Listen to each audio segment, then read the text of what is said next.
To go back a little, due to the dint of my work, I personally have witnessed a deep difference between poverty and privilege. I have dealt with violence, acid attack, rape of children and girls, flesh trade in India, which has made me sad, angry at times, hopeless at times, but I tried to vent my emotion towards the positive side and thought about the realization which led me to be responsible, a responsibility I take very seriously. And I want to do something with this, with the team. I want to give back to UC San Diego and the community through this platform. To cite some examples, when I was in the city council that day while signing the proclamation of Human Trafficking Month in January, Aliza was with me. That was my first time as an American standing in front of the flag. It was a beautiful moment of pride that we can give back together. But what I heard from the council member, her daughter was almost nabbed in Balboa Park a few months back. She was there jogging and she sat down for a while, and there was a girl of 21 or 22 who said, "Hey, why don't we have a drink in Prado?" She said, "Actually, I'm under 18, I can't drink." She said, "So what? Like, you look older." But she kept on thinking that, God, what do we talk during dinner? Don't talk to strangers, don't have drink, don't drink open drinks. Everything we talk about, this is about awareness. It saved her that day. That one moment of conscious presence saved her from getting nabbed. She realized this girl must be backed up by other people watching her over there in Balboa Park. So when we think, why do we do this awareness? I think we can save many a person through this. When they keep on thinking what we talk about, it is your body, your dignity. It is your integrity, your right choices when you're informed. And we are not here to judge anybody. We want them to make informed choices and be safe.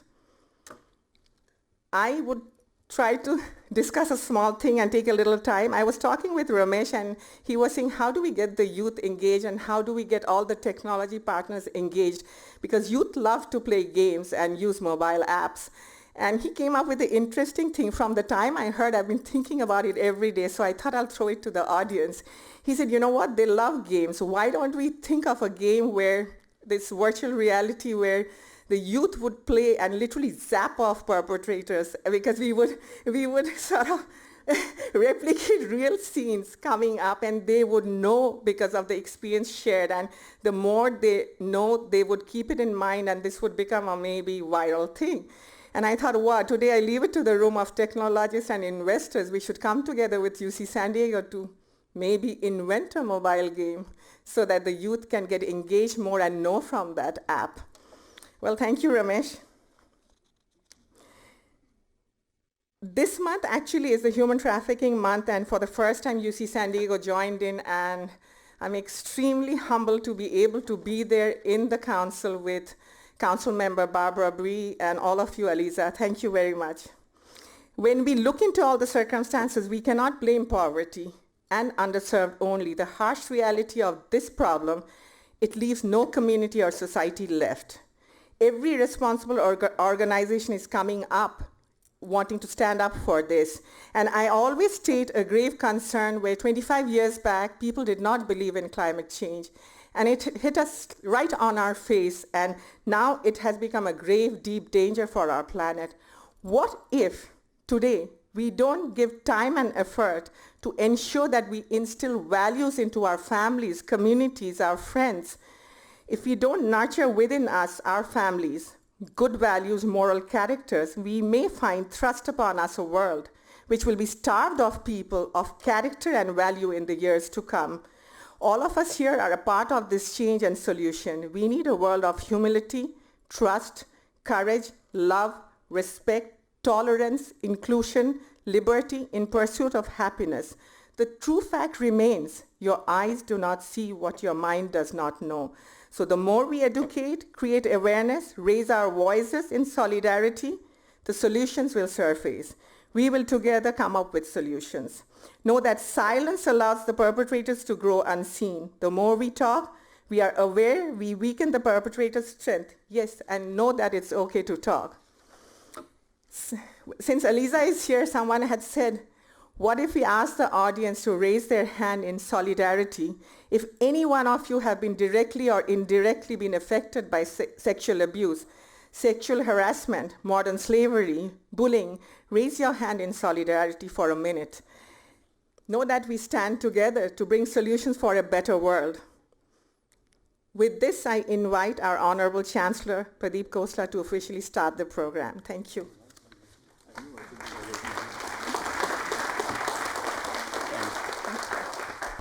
Thanks, Naila. I knew I should not have raised my hand.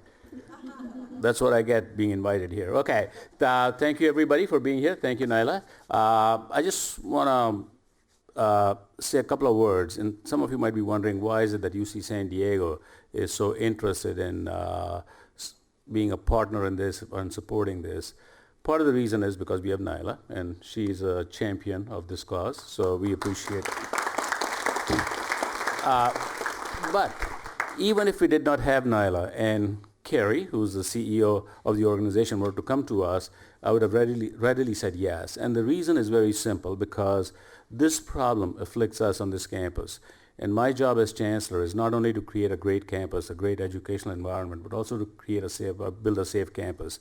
And this afflicts us right here. And my first introduction to this issue was in a matter of like just a random conversation I was having with somebody, one of my provosts out here. And somehow the topic came up on issues that some students face, especially students who come from abroad who don't have a family out here. And it turns out that one of our students was caught in this human trafficking ring. And I said, this is interesting. I thought this only happens to like poor people or refugees. But we saw in that video that's not the case. It can happen to anybody, anytime. So that was my first moment of awareness. And the more I looked into it, the more I realized that this is not just human abuse. There's actually a lot of money behind this. So just in San Diego, it's like $800 million of business.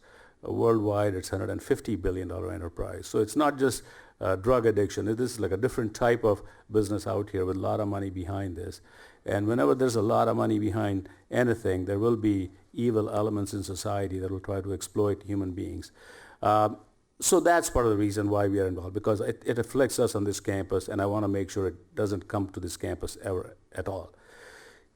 Even if it did not afflict us on this campus, it's afflicting society around us out here. And as a public institution, as an educational institution, I think it's our responsibility to look at societal ills and ask ourselves, what do we do about these ills? How do we make sure that we have a way of mitigating these ills and eradicating these ills, right?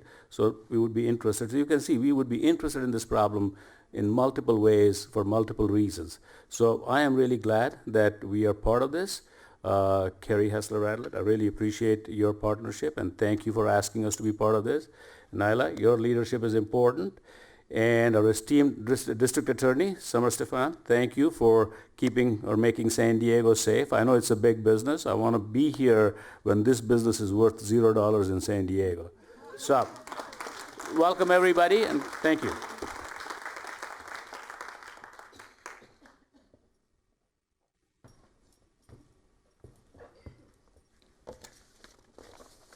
I have the honor and pleasure to invite District Attorney Stephan on the stage.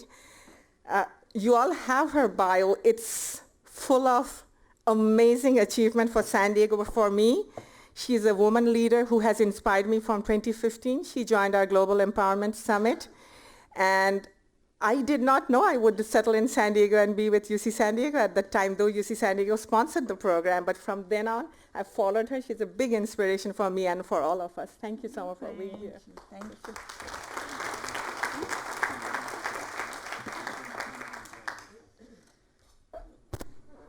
Well, Naila, you're an inspiration for me. Also, I can see your spirit, and I can see the spirit in this institution, UCSD. That's why I come every year. I didn't have the honor of going to UCSD. I went to UC Davis, but at least the first two letters are the same. So, so that's okay. And thank you, Chancellor. I think you hit it on the nose that the institution has absolutely something to do with this.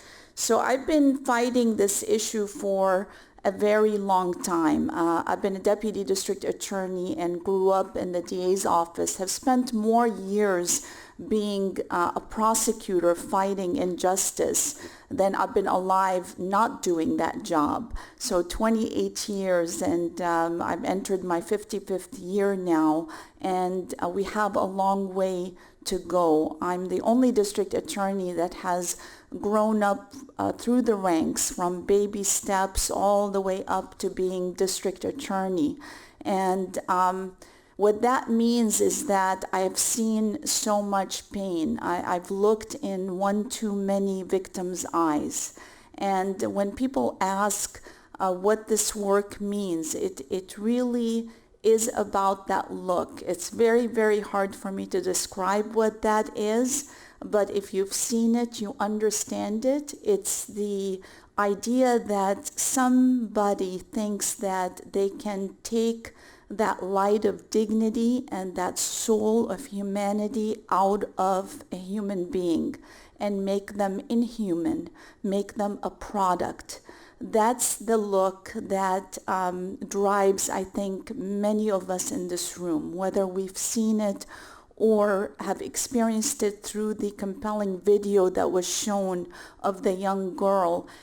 It is that thing that drives us all to action. So having been in this work now for 28 years, and since 2005 having pioneered the Special Victims Unit at the DA's office to fight sex crimes and human trafficking, I think that awareness is a key. It's really important. You can't fight something that you don't know what it is.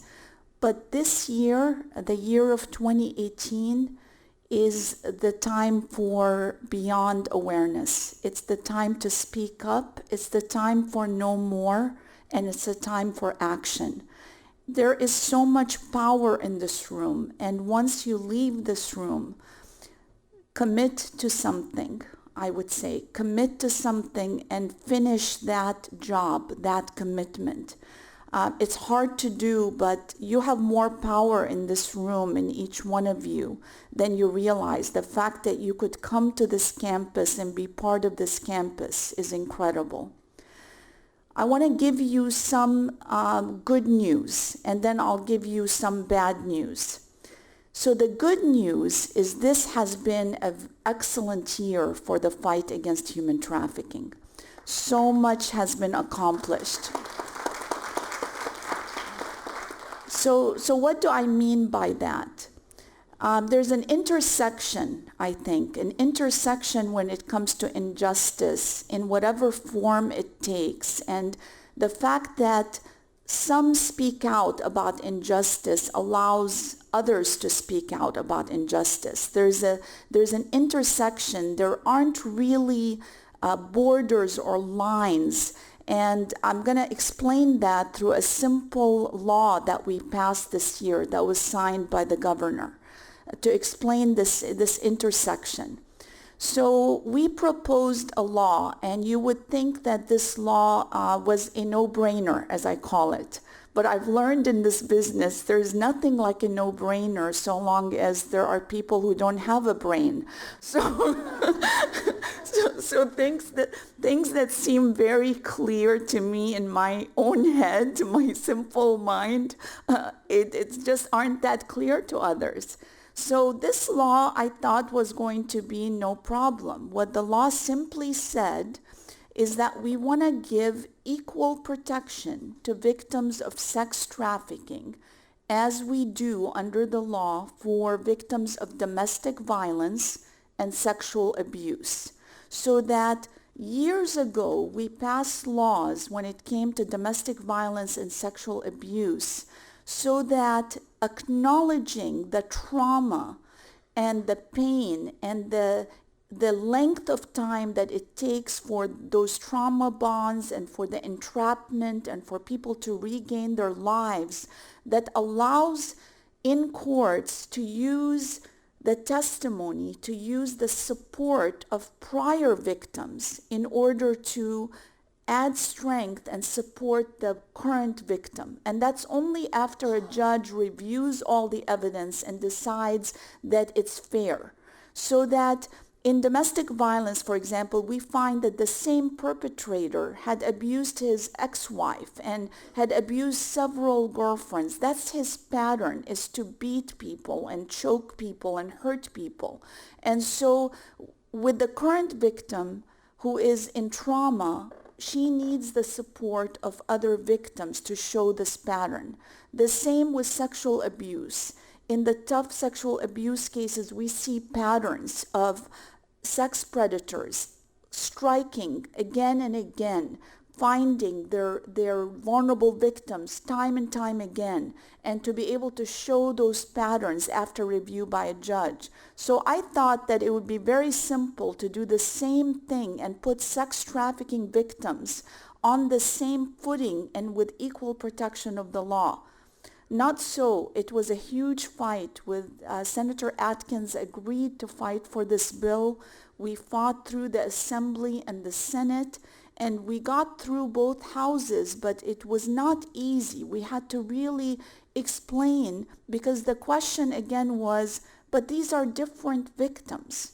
And the reality is, when we look at injustices as being just different, we can't join and fight them. We're in silos. But actually, just like Dr. Martin Luther King said, injustice anywhere is a threat to justice everywhere.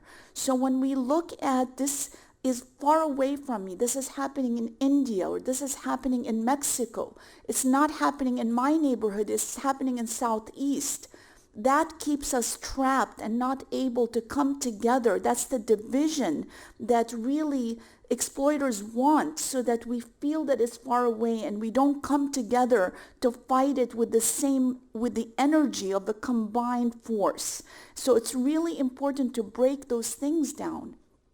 So I tried to explain, and we had meeting after meeting with all of the different assembly members and senators, that this isn't very different at all. Actually, the number one tool that sex traffickers, human traffickers use is the psychological kidnap, the kidnap of the mind, of controlling, of power and control, just like in domestic violence and sex abuse. The only thing is that the additional element of money, which now ups the game and ups the danger, because it's now on steroids, basically, crime, violence on steroids, is the only difference. But the same manipulation and psychology exists in the same way. Nothing really showed that more than the study that Dr. Jay Silverman from your university did, where he talked to hundreds of prostituted women in Tijuana, and found that the number one reason they came to be that was somebody posing as a lover, a boyfriend, for whom they were doing this, and were trapped in this psychological kidnap before the violence came out. So the intersections, they really were not different crimes, they were just different ways of doing the crime, but for the same power and control and for money. The money element makes it more complicated. In the end, we were able to talk to Governor Brown. I had a very special phone call with him, and I got to really brag about the efforts in San Diego, the scientific studies, the work that's being done.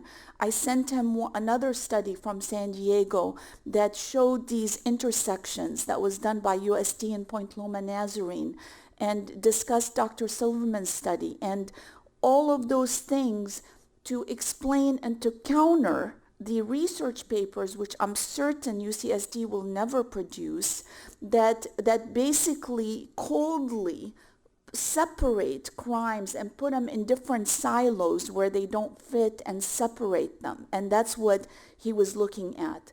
So that was a win. That law passed, and for the first time, we have this intersection and a way to look at this totality of violence together in the same plane: domestic violence, sexual abuse, sex trafficking. So that was a win. Another big thing was the passage of AB 1227, which was the law that now for the first time requires schools to educate teachers and staff and mandated reporters and to educate their students about human trafficking and about exploitation. This is so important because I cannot tell you how many child molest victims I've talked to that were fixated on the concept of a stranger, because we have so much told all our kids about stranger danger, and that's what we focused on in prevention. So what happens when over 80% of the threat to our kids doesn't come from a stranger, but comes from someone in their trust circle, or someone who has purposefully entered their trust circle in order to exploit them? Whether it's for money, a trafficker, whether it's a teacher, a priest, a coach, whether it's somebody who is the stranger that's posing as a friend requesting them over social media. They don't know what to do with that. And what they end up doing is remaining silent, because we haven't given them that power and permission to speak out about people in their trust circles, not just strangers. So we need to convert our prevention to what really works and what really is going on. We need to have those conversations like the councilwoman had with her daughter that allows kids to always speak out and always receive a listening power and an ability to believe them when they speak out, so that they're not just put in a box of, if it's not a stranger, then it is probably your fault. You probably did something to bring this about, which is how most of our victims feel. They did something that made them shameful, that made them be subjected, like you saw in the video that was so compelling.